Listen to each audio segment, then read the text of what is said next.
श्रीऋणविमोचकनृसिंहस्तोत्रम्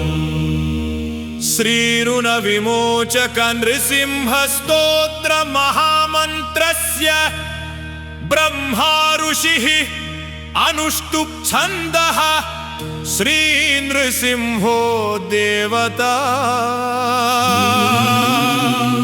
ऋणविमोचनार्थे जपे विनियोगः ध्यानम् उग्रं वीरं महाविष्णुं ज्वलन्तं सर्वतोमुखं नृसिंहं भीषणं भद्रं मृत्योर्मृत्युं नमाम्यहं स्तोत्रम् देवता कार्यसिद्ध्यर्थं सभास्तम्भासमुद्भवं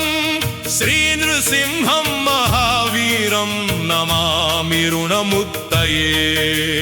लक्ष्म्यालिङ्गितवामाङ्गं भक्तानां वरदायकं श्रीनृसिंहं महावीरं नमामि ऋणमुक्तये आपद्बान्धवमाधवं भक्ताभीष्टफलप्रदं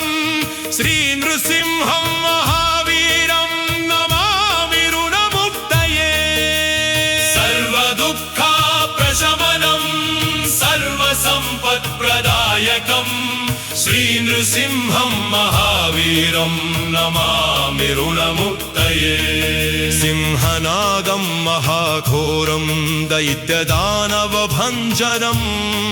श्रीनृसिंहं महावीरं नमामि ऋणमुक्तये प्रह्लादवरदं श्रीशं दैत्येन्द्रविदारणं श्रीनृसिंहं महावीरं नमामि ऋणमुक्तये क्रूरग्रहपीडाहरं भक्तानामभयप्रदं श्रीनृसिंहं महावीरं नमामि ऋणमुक्तये